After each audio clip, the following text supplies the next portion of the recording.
is, I think, working. Yep, there we go. Right. Back when we were putting the Moot program together last year, before we knew about coronavirus, I had some very clever idea for tonight, and I've completely forgotten what it was, which doesn't help. So I had a bit of a mad panic, and this is my notes to give you an idea of how much effort I put into this. When I got in from work tonight, I thought, oh shit, what can I talk about? So I decided to talk about shit, which is about part of the course. Not too literally, Colin. So the idea originally was going to be it was something connected to the magic of words, hence the title, The Magic of Words. So this is not necessarily the original planned subject, but this is something to fill an evening with anyway.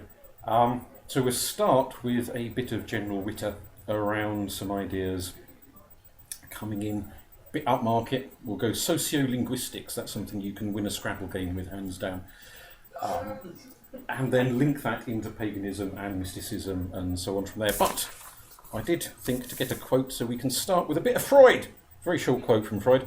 Words have a magical power. I should do this in an Austrian accent, shouldn't I? Never mind. Words have a magical power. They bring either the greatest happiness or the deepest despair. Which is kind of, I suppose, summarises part of what I was vaguely thinking about on the train home today.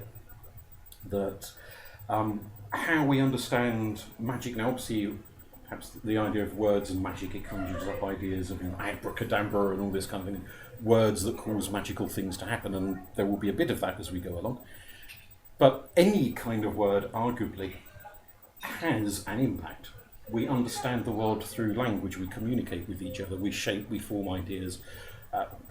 There is a magic to words, both the spoken word and especially, I would argue, but then that's kind of more raison d'etre, is the written word. If we think, we only have to go back. Everyone good? Yeah, perfect. Yeah. Wonderful, so I'd like to hear. 150 years, and the vast majority of people in this country 150 years ago, and indeed most of the world 150 years ago, would have struggled to read anything more complex than the back of a cornflakes packet. Mass literacy is a very, very recent thing. And by and large, those who were literate were the better off, the well-educated, the well-heeled. Education and wealth tending to go, the further back in history you get, the more there is an overlap between the two. So the vast majority of people who were desperately poor, which was the vast majority of people. Is that a question? So, are you suggesting that prior to 150 years ago, in a sense, magic was basically non-linguistic? No. They're almost the opposite in a sense, that these days, in an age where almost everyone can read and write, in this, well, I was going to say in this country, but probably most of the world actually these days, we take the whole process for granted. But if we imagine ourselves back into a period of history when very few people could read and very few people could write, the capacity to read and write is magical. Not necessarily in the dancing around candles sense of the word, but I can pick up a piece of paper and write something on this, and somebody 1,000 miles away could read it. Someone I've never met could know what's going on in my head. Someone in 1,000 years' time, if this piece of paper survives that long, could read what I've written. And so the ability to travel through time, to travel through space, to convey ideas through squiggles on paper. So it gave the ideas longevity. Absolutely. And geographic spread. Because before then it was just Oral. It was just intonation and storytelling, wasn't it? Absolutely. And the only people you could share ideas with were ones you could physically meet. Yeah.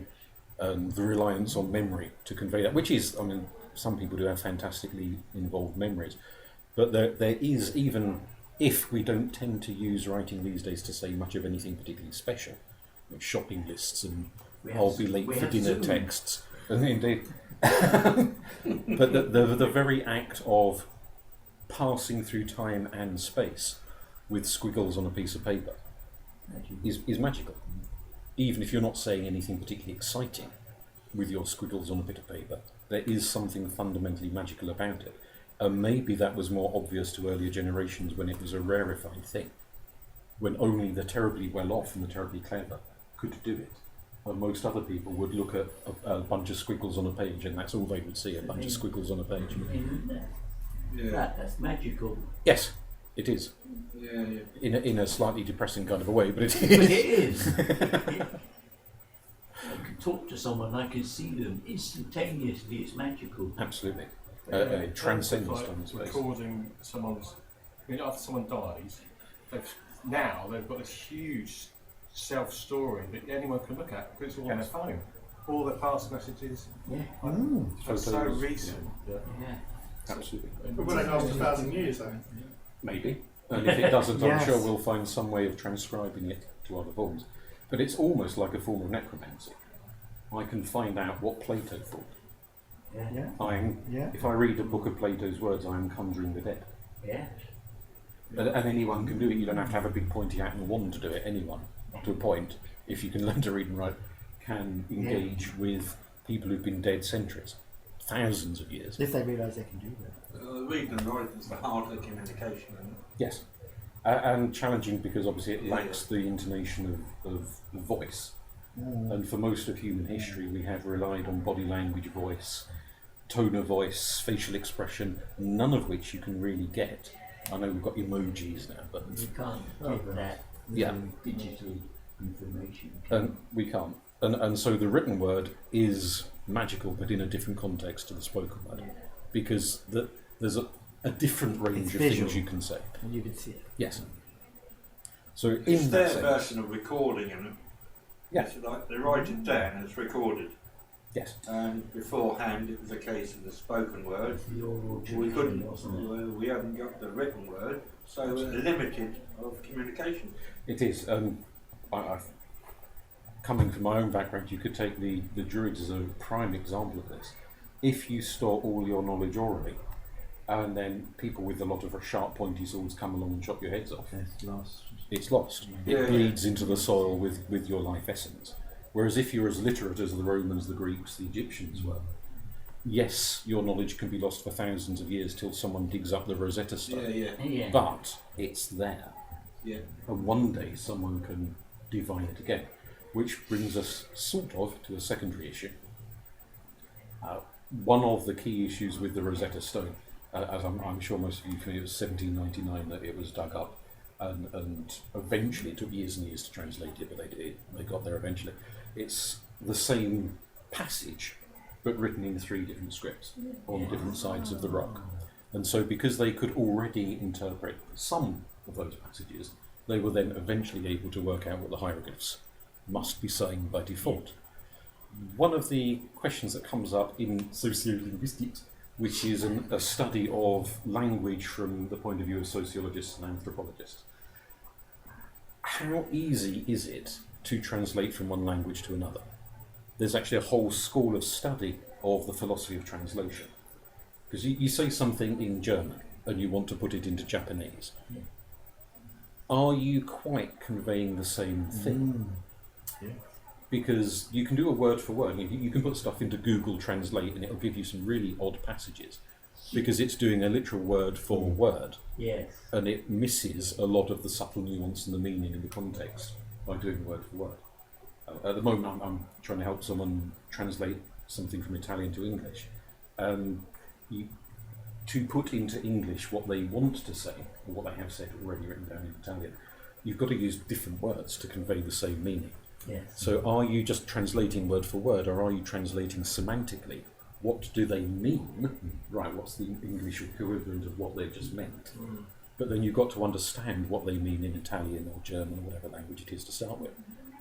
Which is okay if you're talking about living languages. You can sit there with an Italian person and say, well, what actually does that mean in Italian? Explain this to me. But what if it's ancient Egyptian? What if it's ancient Greek? Languages that no one can know for, Absolutely. which hardly anyone in the world can translate. And this begs the question, if we can do a word-for-word translation of a hieroglyph, and if you gives you the gist of what it says, but do we really get the ancient Greek language, given that they've all been dead umpty thousand years? And so there's no one we can nip down the road and say, can you kind of explain this a bit more clearly, because I don't quite get it. So if we're looking at ancient Egyptian religious writings, let alone shopping lists and boring stuff like that, but religious writings, we're saying we want to connect with these ancient gods, so we're going to read the prayers and the hymns and the stories and the this and the that about these ancient gods. We might be able to get some sense of what the words mean, word for word, but are we really getting the flavour of the language as it would have been understood by an ancient Egyptian? Yeah. And there's some sociolinguists who argue it's hard enough to do that with living languages. Yes. If you are an English person learning French, do you really get the same flavour of French as someone born and bred to? Who knows the nuances of language and things we pick up on, like accent? Most of us would know the difference between a common as muck English accent and a terribly posh English accent. Well, Would you know the difference between a really common as muck Latvian accent and a posh Latvian accent? well, we don't just communicate with words, we communicate with body language, with gestures, Absolutely. intonation. A raised eyebrow can change the whole meaning of Completely. anything. Yes. What we don't quite get when you get into written symbols, we have ways like emojis of conveying that now. What did the Egyptians use to convey the raised eyebrow? So yeah, an Egyptian might read a passage and know this is a joke. Because, Our hieroglyphics, all emojis. well, in a sense, I suppose they are to one point. They are. It could be that, just as in modern living languages, let's say an ancient Egyptian was reading something, they could have thought, this is a joke, it's obviously a joke. Yeah. But we no longer understand the sense of humour. No. So when we read it now, we think this is, it's a standard, straightforward conversation. we miss the humour, or the sarcasm, or the something that would maybe sounded a lot more spiritually uplifting then than perhaps it sounds now, because we've lost the subtlety of language over the passage of time. And so from a pagan point of view, if this is a headache for linguists translating from French to Spanish or whatever, from a pagan point of view, because so much of what we do relies on languages that have gone the way of all flesh hundreds, thousands of years ago, it's an added challenge for us that maybe it isn't for some other religions, where the languages are still current, still around, still interpretable and understandable. And that opens up an interesting can of worms. There are some pagans who will, if they want to go and worship Zeus or Hera, will learn to conduct ritual in at least bits of ancient Greek. Even if they're not fluent in it, they'll learn chunks that they can say parts of their ritual in ancient Greek. Do the gods prefer their own language, the language that they were used to hearing thousands of years ago? Or if you go down to your gods and say, all right, you need blood, are they going to follow modern day idioms? Will they appreciate it, or will they think, oh God, go away, you peasant? I think if they want to stay alive as gods, then they should change with the way their worshippers change. I think it has. Yeah. Things have changed so much as we've gone along because we've adapted, if you like. I mean, look at dialects. I mean, you can have two people about 100 miles apart in the same region have different dialects meaning different things. I do, because I follow Facebook group about Sekhmet, and I do cringe when I read people making blood offerings to Sekhmet. Really? In this day and age? Yeah. I think You'll there's always only- get some. You'll always get some who will stick to. The ancient. I was going to say the ancient of their beliefs. I was going to say now, Yeah. and they emphasise it to. I don't know what they do it for. To attract maybe people into their maybe whatever it is, coven if you like. Cult. Cult. Oh, yeah. Whatever. Yeah. Sacrifice of mockery, God. But I mean, Sorry, Rob. No, very good. You could argue there is a beauty to hearing an ancient language. There's a kind of an artistic element to it, just as a lot of Catholics love the old Latin Mass, because it's the beauty of the language as much as anything. And so hearing an ancient Greek ritual or an ancient Egyptian ritual, whatever it might be, has a beauty in and of itself, whether it's the gods demanding it or just the people offering it because they like the sound of it. I think though, at the time of at that time, it wasn't. It was just a normal language. It wasn't fantastic, No. great. It was just like this language. The common language of the day. Yes. Yeah. So in a way, it's not. But now we think it's mysterious, Yeah. but then It was just normal. The allure of the Like exotic. lighting a candle is the modern equivalent of switching a light bulb on. Yeah. But surely, Whereas I think there is a danger that if you relate to your gods as they were related to in ancient times, they may start relating to us in the way and nobody Move wants with the that. times. Real gods will leads to move with the problems. times, don't they? Well, if we're Don't arguing give them gods are ideas. eternal, then we get no ideas. It's lovely. I talk to my gods all the time. I think it's great. at an added level, you could argue that the more, if you get a flavour of the language, it might help you better understand the stories, the poems, the myths of the day as they were recorded then. It gives you an insight into the subtleties of a language that might otherwise be lost. So there's reasons for it, but also that kind of lost in the past, and it becomes almost, for some people at least, perhaps like a form of historical reenactment. It's a sort of Can be stultifying. It's a sort of gateway into the ancient setting of it. Yes, Yeah. like putting on a costume from dressing as to use an a few Anglo-Saxon words or of as the a ancient yes. language as a sort of gateway in, Yes. acknowledging how it was, but not Feel now. closer But to it's it. just Yeah. Yeah. a nod in the direction of No, how it yes, was. yeah, definitely. Yeah, and then you can go back to being, modern English. It's a bit of respect, isn't it? Maybe. Yeah. Can I just ask why we're still not writing mythologies now? Well, perhaps some people are. I know of people who do. Some of it is done The as early a. years. For some people, it is an exercise in fiction. You get a lot of novels which have the old gods in modern settings. That kind of thing. So it's not myth in the sense of a religious story, but it's a kind of literary But it's confection. it's a nod in the direction Yes. of it, isn't it? It's a sort of acknowledgement. Absolutely, but equally, it's a common conversation at a lot of pagan gatherings. That somebody will say, well, "Last year I was wandering in the woods and I felt the presence of Pan," or whatever.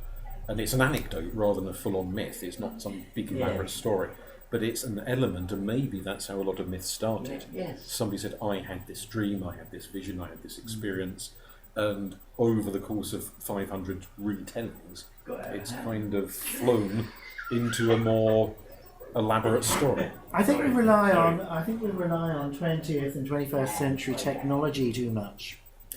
I imagine a lot of people would agree with you there. You know, even pagans do, and that kind of upsets me. It really does upset me, actually, because we are kind of. I see pagans as being a kind of nature religion. Yeah. And what is natural about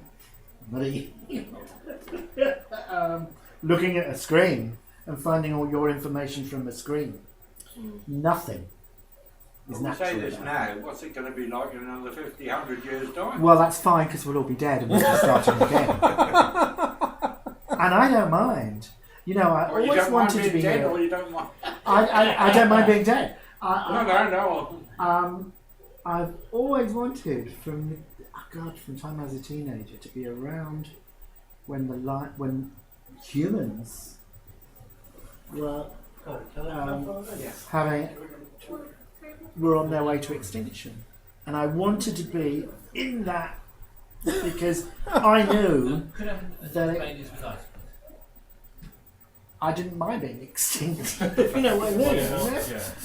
We've had so many chances, you know. We just And I think the only thing you can learn, one Yeah. of the things you can learn through our, paganism is that,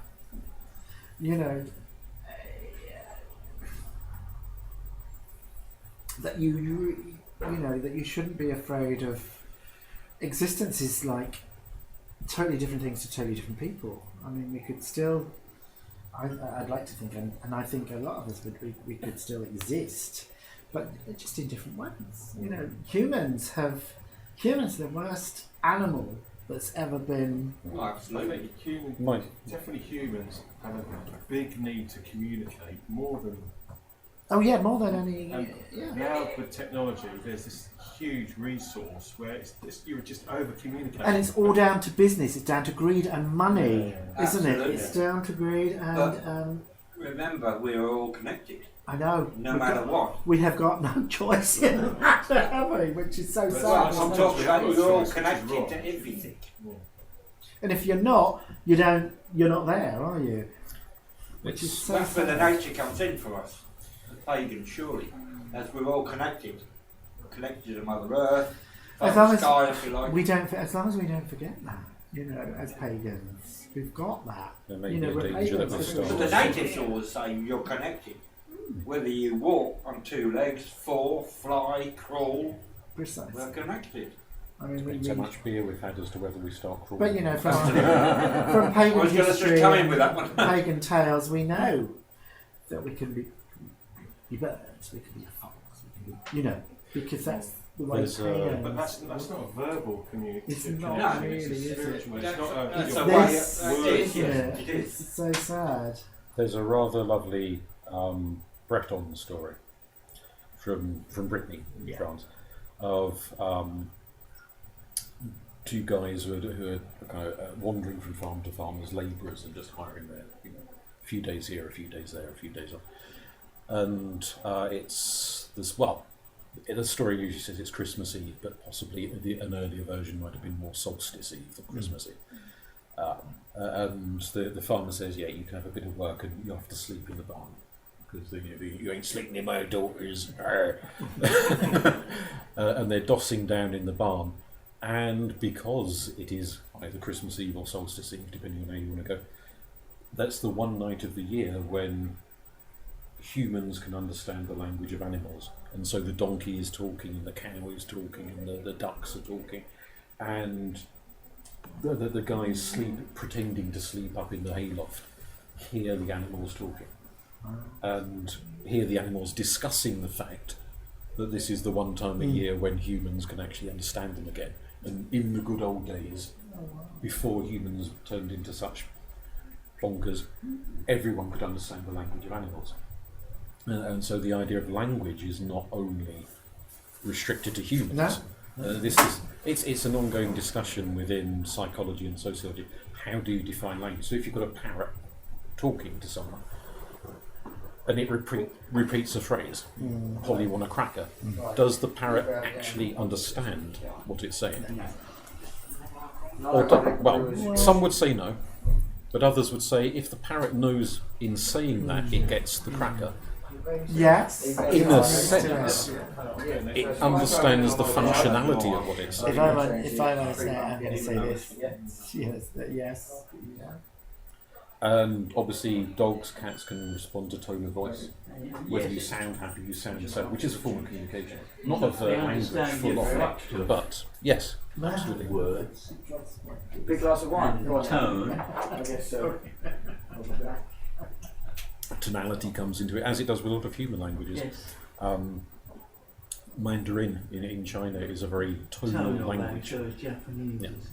Tonal language. The same word can mean 5 different things depending on the tone at which you say it. Which to an extent English can be as well sometimes, but some languages more so than others. You could argue that maybe whether we're thinking in terms of shamanism or some other forms of paganism, there is a key drive in some branches of paganism, maybe more overtly than in others, to try to understand the language of the non-human. And that becomes whether it's the function of the shaman, the function of the druid, or whoever it is in that given tradition. Part of their job is to communicate between the living and the dead, between the gods and humans, between humans and rocks, between humans and trees, and cats and dogs and horses and gerbils, and what gerbils talk about, whatever. Various different conversations, and it's not necessarily that the gerbil is going to start talking to you in English, but you learn to understand how that language is, that whether it's a reading body language, or reading when your dog goes woof woof woof, is it happy or sad or angry or this or that. Understanding a form of communication is perhaps more key within paganism than probably a lot of other religions, where there's less of a drive to engage in that kind of That's communication. what my Zoom was about, shamanism. Telling them as a shaman and indigenous taught, you go into the spirit world to find out the power animals and the travelling animals, shadow animals, and then to address the issues of that person as a healer. So it is, you're absolutely right, you're communicating, if you like, with the spirit world, if you like. Maybe animals express themselves more in their bodies. Yes. And they obviously, in what they do with their bodies for us to, Absolutely. they use their whole. When you have when you have pets, you have empathy. It's the empathetic thing. Definitely. When the dog's not well, or you can sense, and that's the kind of. I think everybody's got that kind of ability. When you're first Oh, born, everyone's you got that can't ability. Just communicate, have to discover it. Not in themselves. words, but in No, but you do it. Who wants to grab that for me? That's brilliant. Beautiful stuff. Your card? Yes. Lovely. Right, I'll charge you £5. Yeah, that's it. I'll give you 10p change. It seems stupid, but not my decisions. It's very tasty for forever. Wonderful. There's your 10 pence. Oh, you have? Oh, thank you. Perfect. I've got £1.50 now. How much wine have you had? They ran out behind the bar. Emptied the cellar. Oh, yes, that's a nice big one, isn't it? That's very kind. Keeping with the same vein, as well as communicating with other species and trees and rocks and rivers and whatnot, in that broad animistic picture, when we're communicating with gods, coming back to that issue of whether you do it in modern English or ancient Greek or whatever is appropriate to the line, do gods per se communicate in spoken language anyway? In terms of visionary experiences, often you can walk away with a profound sense of understanding, even though not one word of any language, modern language or ancient language, has been said. And there is this argument coming from a more Jungian perspective that gods communicate, or archetypes if you want to put it in a Jungian sense, through imagery, through dream, through vision, through passion, through emotion, rather than through the spoken word. But surely that's an individual. One individual will say the spoken word, other individuals will say the moment.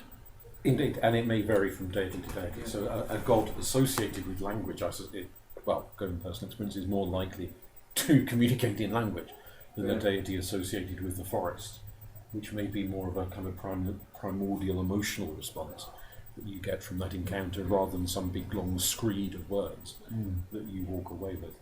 It's more guttural. Well, signs and symbols, isn't it? Really do count. I've always been of the opinion that the thing humans lost through evolution was being able to communicate through telepathy. And because of the spoken word, because of the written word, because of computers and things in modern day, they've taken over. And I really do believe that some people have still got that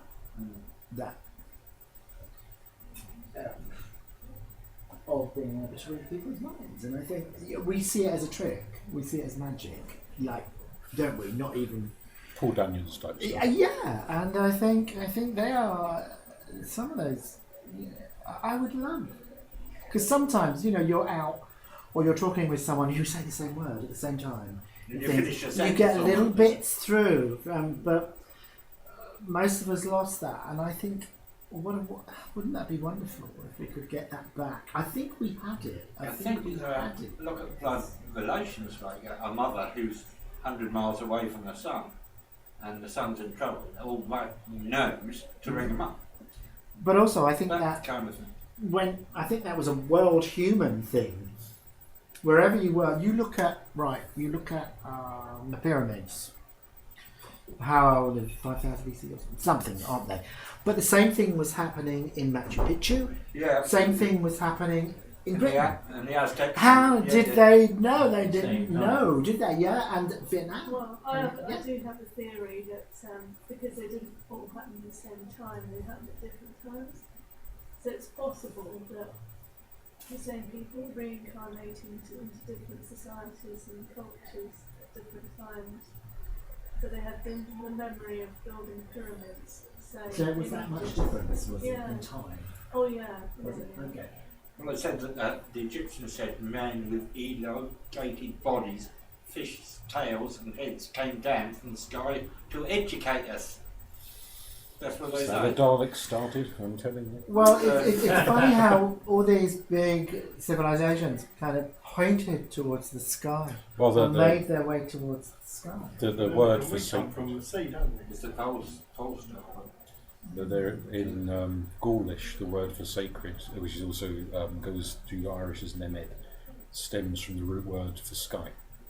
Right. A nematon, a sacred place, is specifically one where it's open to the sky, rather than has a roof on it, so you can see the sun and the moon and the stars and what have you, which may mean something or nothing, but that idea of sanctity being Yeah, yeah. from above.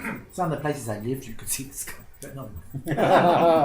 The hole in the roof. How are we doing for time? Okay. I think it's just magic that we're all learning more. We're still all learning. the time, and we're still learning. But sometimes we're using the wrong tools to learn. Well, maybe not. Or There's no anything- wrongs and no rights, are there? Well, So anything it's the that's individual. invented can be used in a good or bad. Absolutely. Yeah. And we don't, I mean, what gets me is drones. They were invented for warfare, and now people sit on them and go flying. Look at whoever's sunbathing naked. I'd kill them all. I'd kill all drones. Shoot them out of the sky. They're a bit fun though, right? That's some lovely pictures from the nudist people. They're fun. They were built as a weapon. They were built for evil. There's good and bad in this. And I look at it that way. I just look good, bad. Because you do There's get no some grey. pictures from them, don't you? Like off country. So if you're using it for Yeah, but also they deliver fucking drugs into hospitals. Into prisons. They probably do deliver drugs. Whatever, like your candles. Yeah, but But like. now they are used, for example, in aerial photography to look at layouts of ancient sites and. Well, that's good. Look what they Okay. do. You could do that in a helicopter. Silver lining. Yeah. If I saw it, I would shoot it down and all that thing would go. Another area that I thought might be worth an exploration, going back to the sociolinguistics, is the concept of a speech community, which is the idea that within professions, for example, is a good example, or age group of teenagers, where you've got a group of people who congregate together. They will tend to have their own words, phrases, terms. A bunch of plumbers will use words and but technical words, plumbing words, would mean not a lot to anyone who's not a plumber. Or IT people, when they're discussing computers, will use a ton of terms that go straight over the head of anybody else. But likewise, the same is true of other types of communities, including religious communities. And so you've got a pagan speech community. Yeah. In that we have words that mean not much of anything to people outside the community. Sabbat, Esbat, And moot. Yeah, Moot. Bethame, We don't know what moot. moot. My people, I'm going to my moot. Yes. Yeah. I don't didn't know. know what mode. And even within paganism, there's subgroups, so that Oh, words God, used by yeah. heathens might not be used by Wiccans, who might not use the same words as Cometics, and so there's the kind of pockets within paganism of language terms and phrases. But the point within the idea of sociolinguistics is not just, it's stating the blind and the obvious, that people have their own jargon terms. But following on from that is that language is used partly to be exclusionary. You're in our group, Absolutely. you use our They're terms. in words and out words. Yes. Yeah. It's And so it tells you who is this a fellow pagan? They're using the words. Oh, they might be. And it's a bit like a Masonic handshake, that it's a giveaway. Is this? Are they one of us? It's the same with me, with the gay community. Yes, absolutely. Yes. That you Jargon can terms tell, as you well. can tell you can tell a bi-curious married man with 18 children and 24 grandchildren from yesterday. So there you go. And I give them short shift. Oh, right, okay. Is that a euphemism?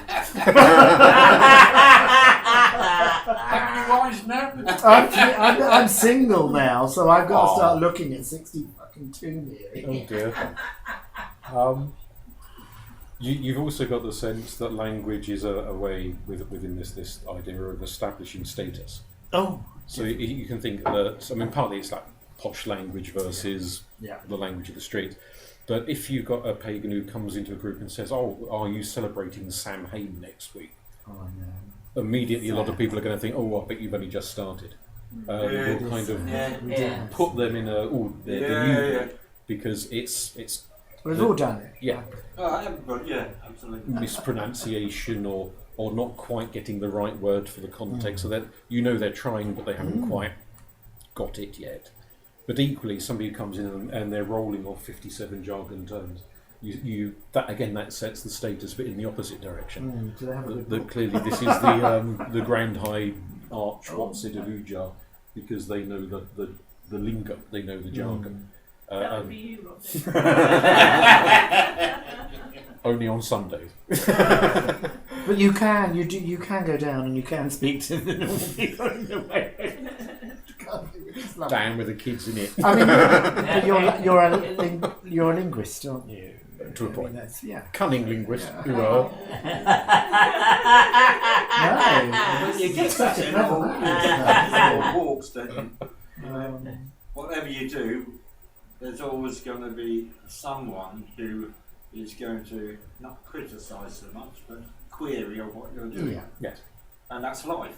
Oh, it is, absolutely. And we've already got new words this year in our vocabulary. We've got coronavirus and we've got COVID-19. And they all come, and if you want to look at it that way, but they are words that people have that people have never heard before, but it will be in the future dictionaries. Dictionary. Absolutely.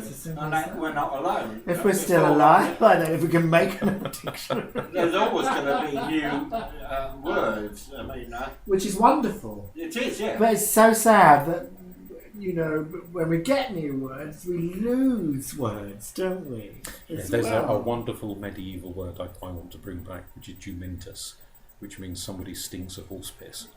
That's such a nice sounding word, jumentus. Isn't it? It's a nice sounding word. Yeah. It does, I should wear it. But that's what keeps a language alive. Yeah. It changes. Yes. Tremendous must.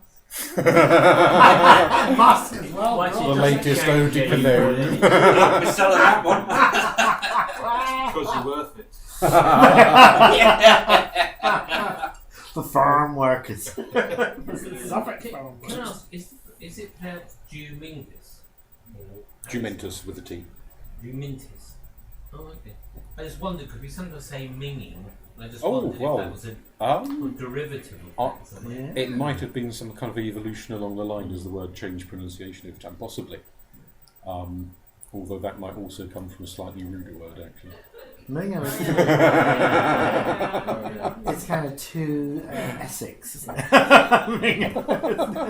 Well, I mean, that's a good example of what they're talking about with speech groups, that you could know where someone comes from because they're using a regional word. Well, there's an accent which is still quite Foulness Island, which is the MOD own it. Yeah.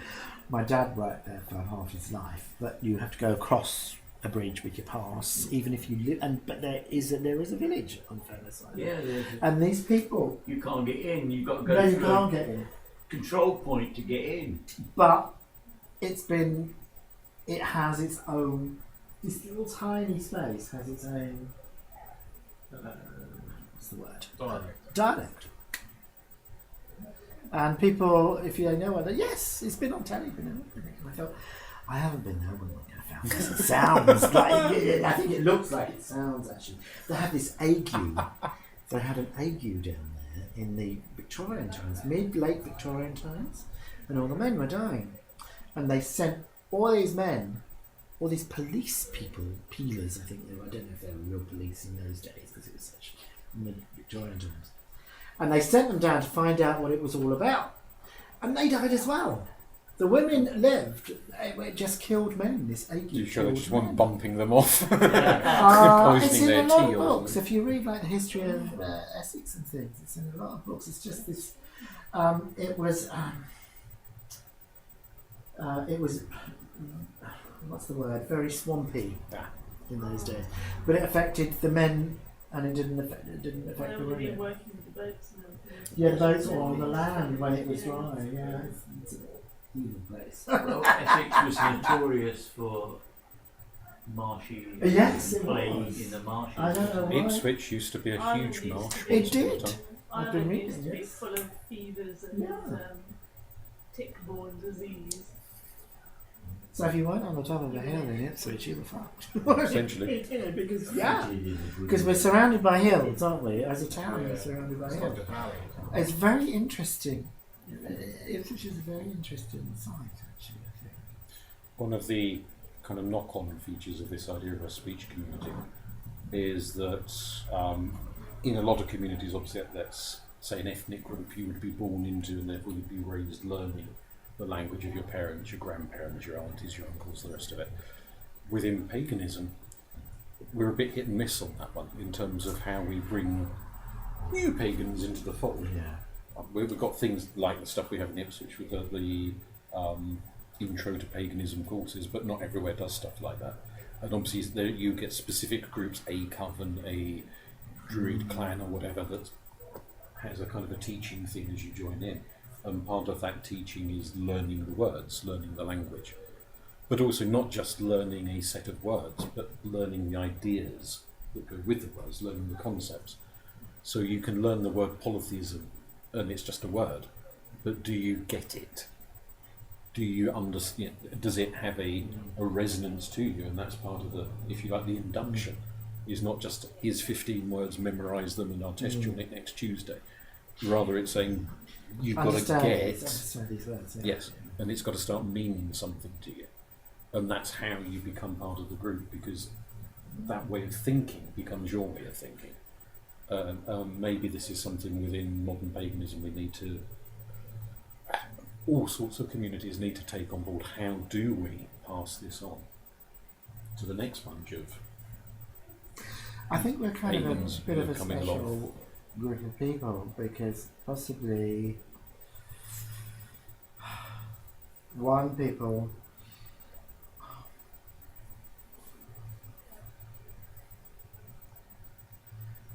well, what's the right word? Not dangerous, but what people don't understand, they're not willing, to Yeah. appreciate. And I think the whole world should be pagan. Because it's nature, and we're surrounded by it. Well, we were all pagan before Before, a certain person came along. oh, I think it was his. There was a guy who did this wonderful talk at Leaping Hare a couple of years ago, and he said what it was, and he looked at it from a political situation. I saw that. And wasn't he clever? He was I thought, very, yes. very good. Because you go back even 2,000 years, and it's still politics and money. Well, it was Rome, so it would have been. Are wouldn't you it? thinking of Because, Mike? it Carrington? could have been. He was very. I wanted more of him. I think I spoke to him about it afterwards, but it was one of the ones that Yeah, stuck out in my I mind. spoke to him. It's so sad we had to miss that this year. Yeah. I got my ticket for next year, so maybe I'm not holding my breath. I think maybe 2022. Oh no, Well, we'll be in a better position. I've, Okay. The other bit I was going to mention, which there's a theory that was popular for a while, going back a few decades now, in psychology, that was developed by two chaps called Sapper and Wolf. It's called the Sapper-Wolf hypothesis, which is not very popular now, but mention it anyway. They argued that language precedes thought, that you can't think about something if you don't have words for it. Well, there's another school of thought that says the dead opposite, that you have the thought first and then you find a word for it. So one of the arguments they made was to look at the Inuit, who have lots of different words for snow, and to say when someone who's not an Inuit, so a random British person for argument's sake, looks at snow, they see snow. They don't see 15 different types of snow, they just see snow. Because they haven't got the language to distinguish one type of snow from another type of snow. Whereas if you were brought up with a culture and your mum said, oh, that's that type of snow, and oh, that's that type of snow, you would learn just growing up to distinguish. So in the same way that an artist can tell you the difference between 7 shades of red, whereas somebody else might just go, it's red, and not get the varying shades. Their argument is that once you learn a word, you learn to see the thing you're naming. Or if not see it, understand the thing you're naming. So if you can't name it, is this because you don't even understand it or think about it in the first place? Which some people loved as an argument, and other people, it kind of went down like a lead balloon and just, they said, what a load of rubbish, and none of that. But it kind of relates, which is where we get to the magic bit. That in Egyptian paganism, you've got the idea of hacheu, the magic of the spoken word. That it's, well, I say spoken, it's more sung than spoken. But there are certain words that are powerful. And so you get the stories of various different Egyptian deities making things appear by saying the word. So when Ra flies into a fit of rage about how whiny and annoying humans are, always plaguing him with their crappy bloody prayers and driving him up the wall, he bellows the name Sekhmet, and Sekhmet appears. And that's her coming into existence. So until he says the word, there is no Sekhmet. There is no lion in the world until he says the word lion. And there she is, wallop, kind of leaping out of his beak, and she goes around and eats people. But there's more to the story than that, but that idea that by speaking it, he makes it. And there's various other stories in a similar vein about other gods and goddesses who make stuff appear by saying the word, which didn't exist until they said the word for it. In the beginning there was the word. Yes. And the word was with God, and the word was God. Which is arguably, possibly where the Jews got the idea from during their period in Egypt.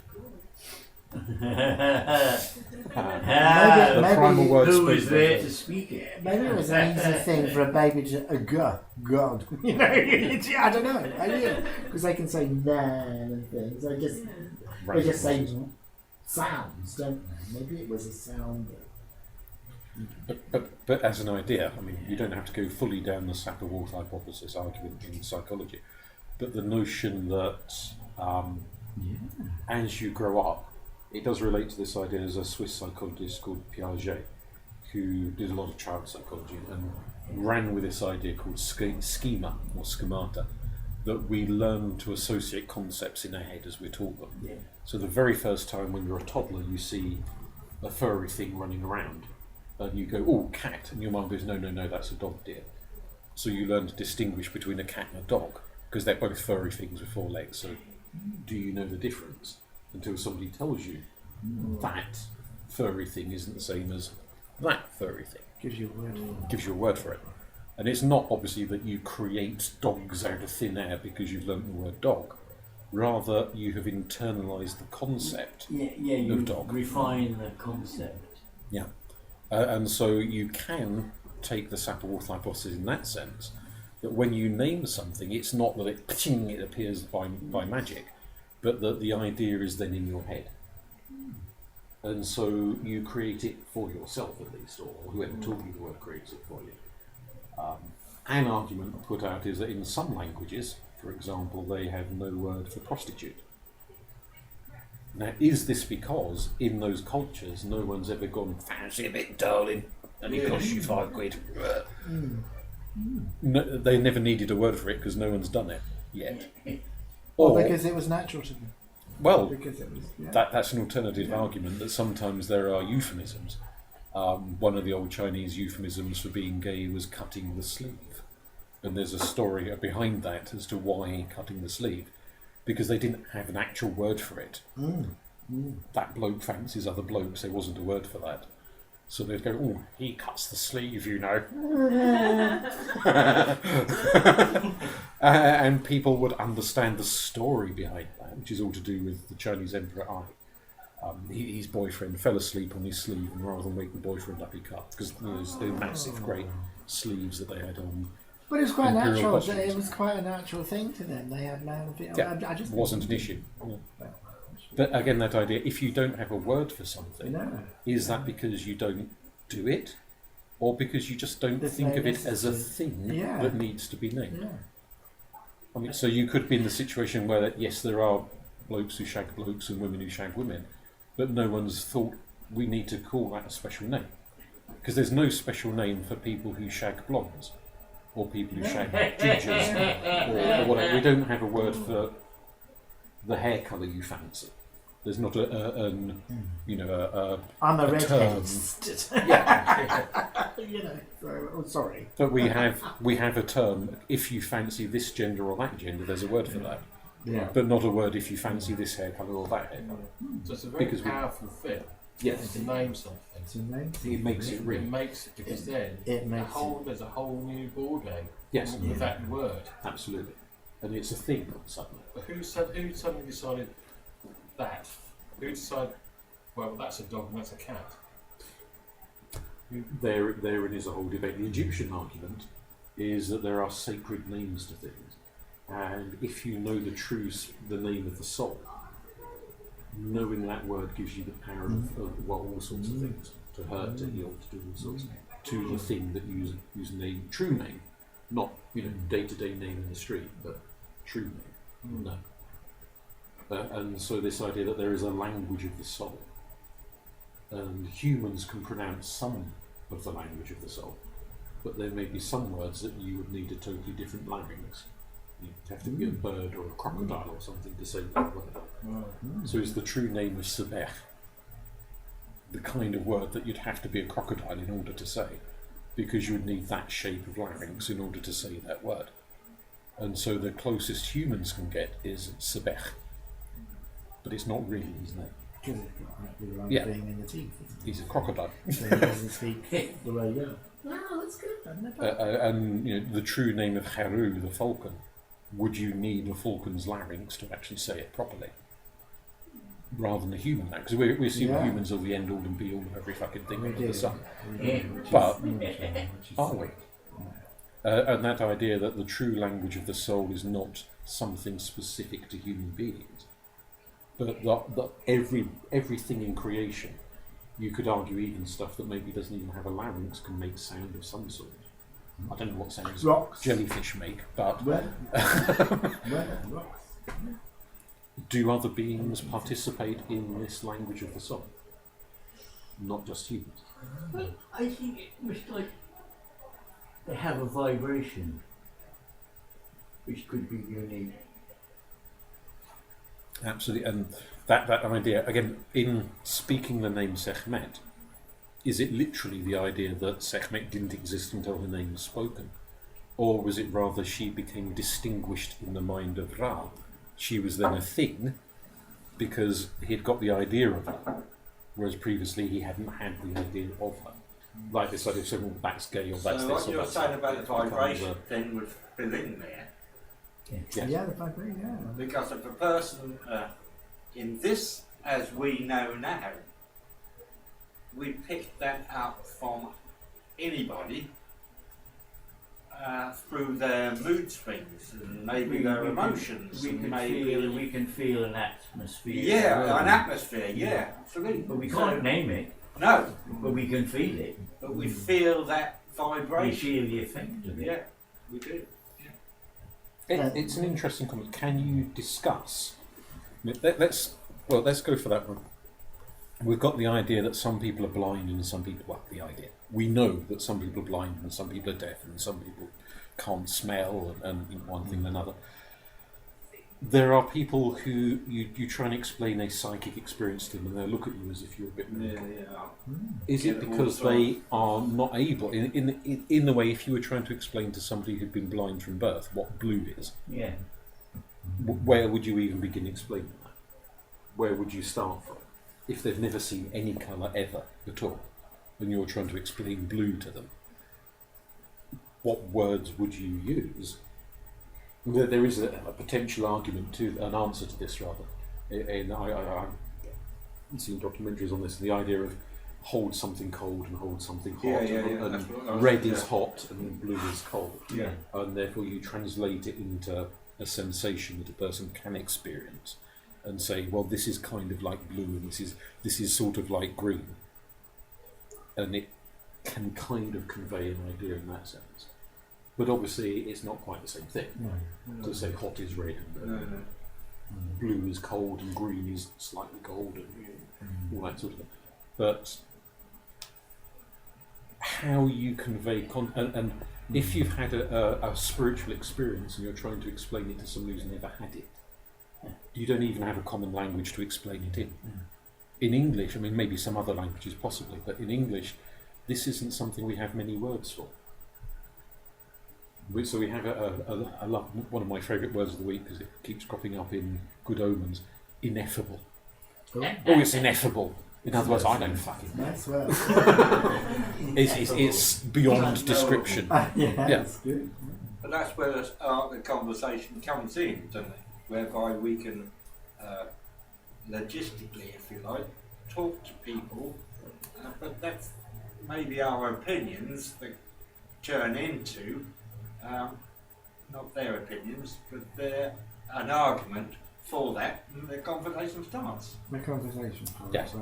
And to describe something, that this is kind of where it's coming from. To describe something, you need words that you understand and that the other person you're talking to understands. So that when we say chair, we know what a chair is. So when I use the word, you know what I mean by it. There's a commonality of language, so language links me to you, because we both understand the same thing by the same word. Because if I say chair and you think of this thing over here, and I'm going, no, I mean that thing over there, then it's very difficult for us to communicate. Very visual. Yeah. It's visual, isn't it? Yes. And so if you are blind, if you're blind from birth, you don't. Certain concepts are very difficult to Hopefully convey. you smell better or you hear better, Well, makes conversations. But oh God, what? No, from birth. But you learn as you're going on. You learn through your peers. You start need with, and then touch yeah. and things. Okay. And if we're arguing where did that word chair come from, then maybe Chaise, France. then maybe we have to go back to, medieval times, beyond that. But Coming back to this idea of the speech community, the things that we, as one pagan to another pagan, might want to talk about, which possibly we wouldn't bother talking about them to someone who wasn't pagan. Who wasn't. Because we'd assume they wouldn't understand. Rightly or wrongly, we might be mistaken, but we'd perhaps make the assumption that they wouldn't even know what the hell we're on about. You need that commonality of language. And so coming up with words and terms to describe these really weird experiences, which somebody else will get what you're on about, because they've had that weird experience too. That sense of the presence of Kanounos or of Aphrodite or whatever it is, and that weird experience that you get when that happens, which to somebody outside that community, they think, what the fuck are you on about? But somebody within the community would go, I know what you mean by that. We don't necessarily, and within modern paganism, maybe it was different thousands of years ago, but in modern paganism, because it's this revived thing, quite often we don't have words to describe half of what we're experiencing. So it's kind of... We've lost that. Yeah. Because it's all by... Yes. Whatever words people might have used 2,000 years ago, we don't necessarily know what they are. They named them in the first place. Possibly. I would bet they named a few of them, but possibly some of them they didn't name at all. And that was for their protection, though, wasn't it? We've lost so much. That's the thing. Yeah, it's over sad. Many hundreds, thousands of years, we've lost. Since the Dark Ages, so at much, least, haven't we? So much. Yeah. Christianity destroyed paganism. more than anything. I mean, just some of the basic things that we know today, they would probably, going back to the medieval times, would call something different. Oh, definitely, You know? definitely, because we had words that, and it was very language was very area. Localised. The yes, localised yes. thing, Direct. and spelling and words, but terribly. And I have a friend at the moment who's studying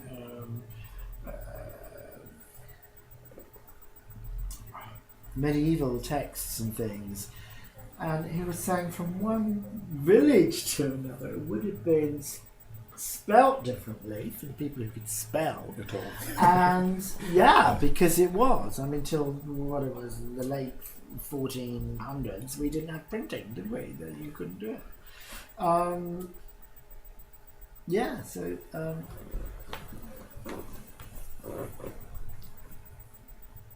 so I think this is where I would before this your mind. I've always kind of, even when I was quite young, when I was a teenager and things, somebody taught me. They said, "Oh, this is how you astral fly. Have an astral fly before you get a bed or whatever." And you get yourself in a kind of meditative state, and it worked for me. From what I believe, it worked for me. And you didn't need the word because you Instruction just manual. did it. You didn't. You just did it, and that was from someone who she might have come from a family of Simply? that. She could well have done because she was from Shoebury. So that was and that was almost as far away as Foulness. It was on the way to Foulness. But that's all built up. We've got so much potential that we don't use. That we don't use, or that's people don't want us to use. No, we I just think don't the use. general- I mean, it's up to the individual Do whether you they think? want to go in. It's knocked out of us to that find all, out. but we don't feel, we're not. It's not from society. It's not.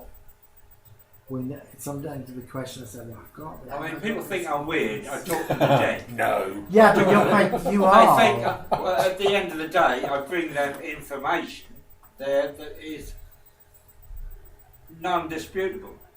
Names, phone numbers, you know, Well, I kind of. how the people passed over, who was at the bedside, where they passed over. So that's That's kind of a lot of undisputable. information, isn't it? Yeah. So therefore, I'm looking for a reaction. How does he know that? And I always tell them that You tell them. there's nothing I do that you can't do. But you just need Do you to want to tap share in. that? You just need to tap in. How do you feel about sharing that, though? I mean, with paganism, sometimes you don't want to share it with. It's ours. Yeah, It's and you ours, could and you don't want to share it with sick people or people. No, people who look for their answers online.